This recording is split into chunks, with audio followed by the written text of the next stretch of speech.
Selamat datang di Zayana Media.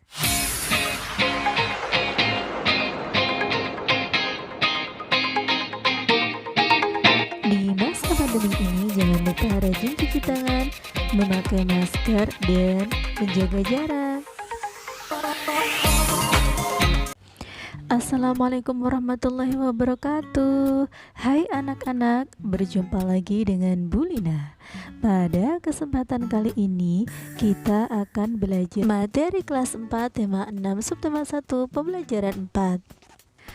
Anak-anak, perhatikan gambar berikut ini. Berdasarkan gambar tersebut, apa yang dapat kamu ceritakan? Ya, kamu dapat memiliki lebih dari satu cita-cita. Cita-citamu pun tidak harus berupa profesi tertentu. Cita-cita seorang merupakan impian yang ingin dicapai karena ia memiliki minat dan kesukaan. Minat dan kesukaanmu terhadap bidang tertentu dapat membantumu meraih cita-cita. Contohnya, Siti suka berkebun, banyak tumbuhan yang ditanam di halaman rumahnya. Selain itu, Siti juga suka membaca buku tentang tumbuhan. Suatu hari nanti, Siti ingin menjadi seorang peneliti di bidang tumbuhan. Ada banyak jenis kegiatan yang dapat kamu lakukan. Kesemuanya itu memiliki manfaat untuk mencapai cita-citamu. Oleh karenanya, kamu harus terus berusaha mengatasi kesulitan-kesulitan dalam melakukan kegiatan yang bermanfaat tersebut. Dalam menggapai cita-cita, kita tidak boleh takut akan kegagalan. Kita harus tetap semangat dan pantang menyerah.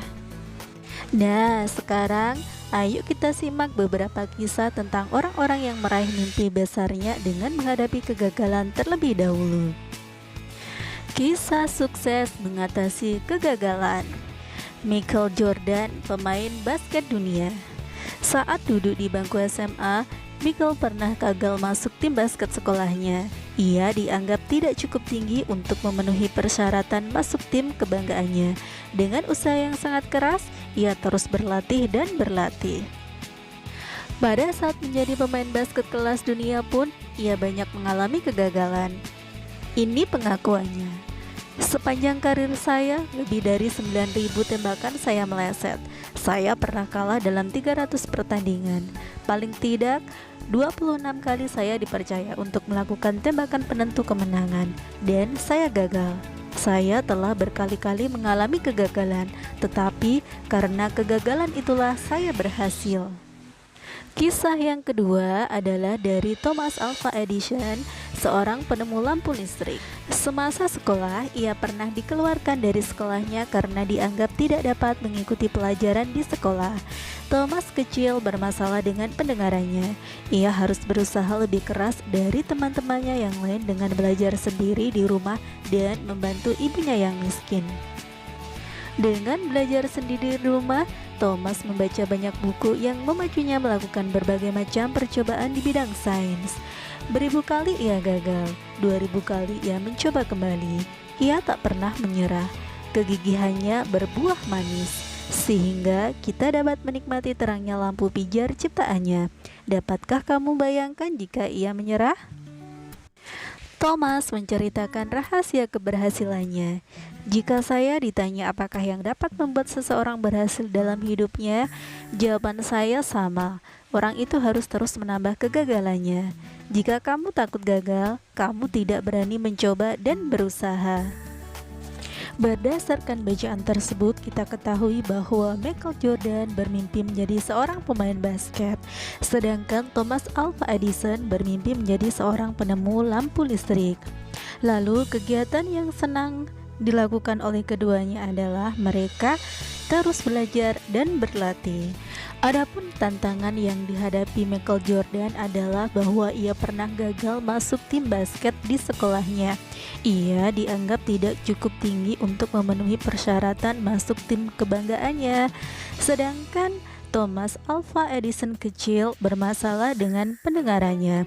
Ia harus berusaha lebih keras dari teman-temannya yang lain dengan belajar sendiri di rumah dan membantu ibunya yang miskin.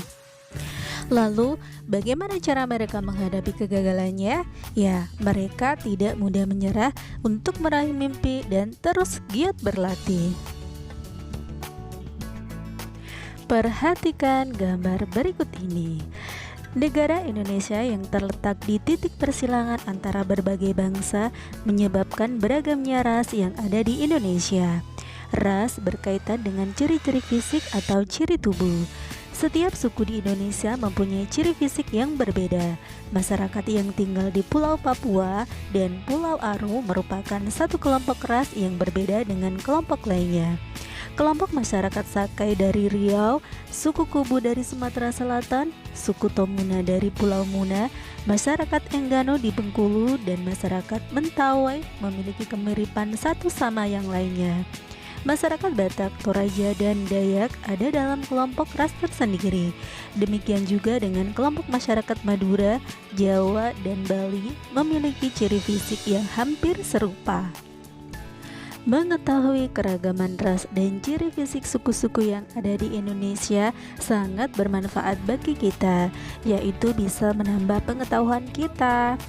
Manfaat mengetahui keragaman ras dan ciri suku yang ada di sekitar kita bisa tahu dan memahami keragaman untuk menjalin hubungan sosial yang baik. Perbedaan ciri fisik antara ras dan suku bangsa memperkaya keragaman masyarakat Indonesia. Keragaman yang menguatkan satu dengan yang lain sebagai bangsa Indonesia yang berbesar hati, hidup rukun dalam perbedaan. Keunikan tersebut disampaikan dalam sebuah puisi tersebut. Baca dan simaklah puisi berikut ini. Sekarang baca dan simaklah puisi berikut ini. Puisi yang berjudul Tanah Airku, Tanah yang Beragam ini adalah merupakan karya dari Dikaritas. Setelah membaca dan menyimak teks puisi tersebut, maka dapat kita simpulkan bahwa makna puisi pada bait pertama bahwa meski berbeda suku, kita tetap satu, yaitu orang Indonesia. Sedangkan makna puisi pada bait kedua adalah bersyukur atas keragaman. Bait ketiga pada puisi tersebut bermakna bahwa Indonesia sangat kaya raya. Dan yang terakhir, makna puisi pada bait keempat adalah tentang nasihat untuk merawat dan menyayangi Indonesia. Anak-anak, cukup di sini pembelajaran kita hari ini. Sampai bertemu kembali pada kegiatan pembelajaran berikutnya. Wassalamualaikum warahmatullahi wabarakatuh.